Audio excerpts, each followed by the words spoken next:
SKM పిలుపు మేరకు ఢిల్లీతో సహా దేశవ్యాప్తంగా లక్షల మంది ప్రజలు ఈ పోరాటాల్లో పాల్గొంటున్నారు. ఢిల్లీలో ఉదయం 11 గంటలకు రామ్లీలా మైదానంలో భారీ సభ జరుగుతుంది. మీకు అందరికీ తెలియజేసేది సంతోషం ఏమిటనంటే, హర్యానా ప్రభుత్వం, యూపీ ప్రభుత్వం, పంజాబ్ నుండి ఇతర ప్రాంతాల నుండి రాకుండా ఎన్ని అడ్డంకులు కల్పించినా వేలాది మంది రైతులు ఇవాళ రామ్లీలలో కదం తొక్కుతున్నారనేది మీ అందరి దృష్టికి తీసుకొని వస్తూ ఉన్నాను. అంతేకాదు వారిచ్చే నినాదం ఏమిటంటే, మాకు మద్దతు ధర చట్టాన్ని తెస్తావా, లేదా 2024లో మా మద్దతును కోల్పోయి నువ్వు ఇంటికాడ కూర్చుంటావా? ఇది ప్రధాన నినాదం. మా మద్దతు కావాలంటే చట్టం కావాలి, మా మద్దతు వద్దనుకుంటే 2024 ఎన్నికల్లో ఇంటికి పోవాలి. ఈ నినాదంతో కార్మిక సంఘ ఎస్కేఎం ఇచ్చిన పిలుపులో కార్మికులు, వ్యవసాయ కార్మికులు, సామాజిక సంఘాలన్నీ కూడా చాలా విస్తృతంగా పాల్గొంటూ ఉన్నారు. నాయకులు ఇప్పుడే సాగర్ చెప్పాడు, చాలామంది నాయకులు మాట్లాడాలి. మొదటి విషయం, రైతులు మద్దతు ధర అడగటం దేశానికి భారమా? దేశం ఈ భారాన్ని భరించలేదా? లేదు రైతులకు మద్దతు ధర ఇస్తే దేశానికి నష్టం ఏమన్నా వస్తుందా? ఇది మొదటి ప్రశ్న. ఎందుకంటే మోడీ గారు ప్రజలను గందరగోళపరచడానికి, మద్దతు ధర ఇస్తే ధరలు పెరుగుతాయని చెప్పడానికి ఒక తీవ్రమైన ప్రయత్నం చేస్తున్నారు. ఇప్పుడు సుమారు 2000 చిల్లర ధాన్యానికి మద్దతు ధర ఇస్తున్నారు. అంటే 2000 రూపాయల క్వింటాలకి 77 కేజీలకు ఇచ్చినప్పుడు దాని ద్వారా వచ్చే బియ్యం మార్కెట్లో ఎంత అమ్మాలి అంటే, మేము లెక్కలు తీస్తే 44 నుంచి 46 రూపాయల బియ్యం, ఫైన్ క్లాస్ బియ్యం కూడా బియ్యమే, మళ్ళీ తౌడు ఉంటుంది, పొట్టు ఉంటుంది, ఇవన్నీ కూడా ఏరే ఉంటాయి. ఇవాళ మార్కెట్లో 68 నుంచి 70 రూపాయలు బియ్యం అమ్ముతున్నారు. రమా కరెక్టేనా? 70 రూపాయలు అమ్ముతున్నారు బియ్యం. సునీత కరెక్టే కదా? 70 రూపాయలు అమ్ముతా ఉన్నారు. మరి ఇప్పుడు 44 రూపాయలు అమ్మాల్సినటువంటి కేజీ బియ్యాన్ని 70 రూపాయలు అమ్ముతా ఉంటే ఆ మిగిలినటువంటి 26 రూపాయలు ఎవరికి పోతా ఉన్నాయి?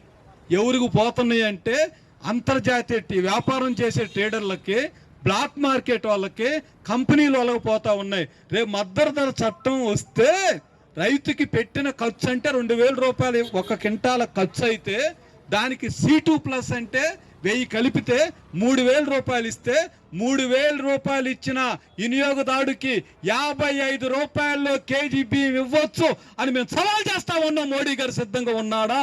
కాబట్టి మద్దతు ధర ఇస్తే వినియోగదారుడి కొనేవాడికి లాభం జరిగిద్ది, అమ్మే రైతుకి లాభం జరుగుతుంది, దేశానికి లాభం జరుగుతూ ఉంది. ఇది మొదటి విషయం. ఈ రెండోది, మోడీ గారు ఎందుకు ఇవ్వనంటున్నాడు మద్దతు ధర? ఆయనకు తెలుసు దేశానికి లాభం అని, కానీ ఎందుకు వద్దంటున్నాడంటే 2 కారణాలు ఉన్నాయి దీంట్లో. మనకు గనక గోధుమలకు మద్దతు ధర ఇస్తే, బియ్యానికి మద్దతు ధర ఇస్తే, గోధుమలు ఇవ్వాలి అమెరికాలో పారబోస్తున్నారు, మొక్కజొన్నలో గోధుమలు అమెరికా చాలా దేశాల్లో. మనం మొక్కజొన్నలో కొనాలి అని అంటే అమెరికా వాడి దగ్గర నుంచి మనం మొక్కజొన్న గనక మంచి ధర ఇస్తే ఎక్కడ మనం మొక్కజొన్న పండిస్తాం? అమెరికాలో పనికిరాని మొక్కజొన్నలు ఎక్కడికి రావు. కాబట్టి అమెరికా ఒత్తిడికి లొంగి మొక్కజొన్నలు కొనాలన్నా, యూరోప్ నుంచి గోధుమలు కొనాలన్నా మన దగ్గర మనం రైతుకు మద్దతు ధర ఇవ్వకుండా ఉండాలి. నేను ఒకటి అడుగుతున్నాను, నీకు అదే లేకపోతే మన దగ్గర కోడి కాళ్ళు తింటాం, కానీ అమెరికాలో కోడి కాళ్ళు తినరు. మన దగ్గర కార్జ్యం తింటాం, అమెరికాలో కార్జ్యం తినరు. అంటే ఎముకకి ఆనుకోనున్న ఏ పార్టీని అమెరికాలో తినరు, కోళ్ళుగా అలాంటి. మన ప్రభుత్వం అమెరికా గినక కోడి కాళ్ళు ఇక్కడికి తెచ్చే అనుమతిస్తే మన పౌల్ట్రీ రంగం అంతా దివాలా తీస్తుందని ఇప్పటిదాకా కోడి కాళ్ళ అనుమతికి మనం నిరాకరించాం. 60%, 40%, 50% దిగుమతి సుఖం ఇచ్చాం. ఇప్పుడు బీజేపీ ప్రభుత్వం దాన్ని 5%కి తగ్గించి పడేసింది. అంటే ఏమిటంటే KFCలో అమ్మేటటువంటి కోడి కాళ్ళు అమెరికాలో పనికి రాకుండా పడేస్తా ఉంటే మోడీ గారు ఇక్కడ అమ్మటానికి అనుమతి ఇచ్చాడు. అంటే ఏమిటి? మరి మోడీ గారికి వస్తున్న లాభం ఏంటి? చాలా మంది అడుగుతారు, ఏంటి అమెరికాతో బాగుంటాడు, అక్కడ నుంచి ఏమిటి లాభం అని అంటే, మోడీ గారికి దేశం అంటే అదానీ గారే దేశం, అంబానీ గారే దేశం, కార్పొరేట్లే దేశం, 15 కంపెనీల దేశం. వాళ్ళకి రాయితీలు ఇస్తా ఉంటే ఈ 15 కంపెనీలకు అమెరికా వాళ్ళు రాయితీలు ఇస్తున్నారు, యూరోప్ వాళ్ళు రాయితీ ఇస్తా ఉన్నారు. ఇప్పుడు మన దగ్గర అన్ని పంటలు పండుతాయి. 365 రోజుల పాటు పంటలు పండగలిగే అతి కొద్ది దేశాల్లో భారతదేశం ఒకటే. యూరోప్లో పండవు, అమెరికాలో పండవు. ఇప్పుడు అంబానీ ఆలోచన ఏమిటంటే, ప్రపంచంలో డిమాండ్ ఉన్న పంటలన్నీ ఇక్కడ పండించాలా, వాటిని ఎగుమతి చేయాలా, లక్షల కోట్లు పండించాలా. మరి మీకు మద్దతు ధర ఇస్తే, మీరు పంటలు పండిస్తే అదానీ సంగతి ఏం కావాలి, అంబానీ సంగతి ఏం కావాలి? కాబట్టి ప్రభుత్వం అదానీకి అంబానీకి అనుకూలంగా మద్దతు ధర చేయటం లేదు తప్ప దేశానికి భారం కాదు. ఏంటి మీ భారం? మన ప్రభుత్వం చెప్తుంది 400 లక్షల కోట్ల జీడిపి. ఇప్పుడు మన జీడిపి మరి 400 లక్షల కోట్ల జీడిపిలో వ్యవసాయం నుంచి ఎంత వస్తుందో తెలుసా? 18.8. 18.8 అంటే సుమారు 70 లక్షల కోట్ల జీడిపి వ్యవసాయం నుంచి వస్తూ ఉంది. 70 లక్షల కోట్ల జీడిపి వస్తున్నప్పుడు రైతుకు 1,00,000 కోట్లు ఖర్చు పెట్టలేమా? 2 లక్షల కోట్లు ఖర్చు పెట్టలేమా? ఎవరికి ఖర్చు పెడతారు? మన పోలీసు వారు ఉన్నారు ఇక్కడ, మీకు జీతాలు ఇవ్వరు, సరిగా మీకు ఇవ్వరు, కానీ మిలిటరీ వాళ్ళకి ఇస్తారు. మిలిటరీ ఉద్యోగులకు ఎవరు? మిలిటరీలో ఆయుధాలు కొనడానికి ఇస్తారు. ఆయుధాలు ఎవరి? అమెరికా వాడి ఆయుధాలు, ఇజ్రాయెల్ వాడి ఆయుధాలు, మన రష్యా వాడి ఆయుధాలు. ఆయుధాలు ఎందుకు కొనడానికి అనుమతిస్తారు?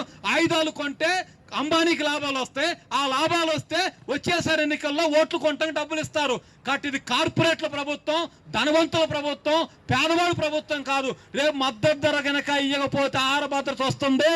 రైతు ధాన్యం పండించకపోతే ఏం కావాలి మన పరిస్థితి? రైతు గోధుమలు పండించకపోతే ఏం కావాలి మన పరిస్థితి? రైతు మొక్కజొన్నలు పండించకపోతే ఏం కావాలా?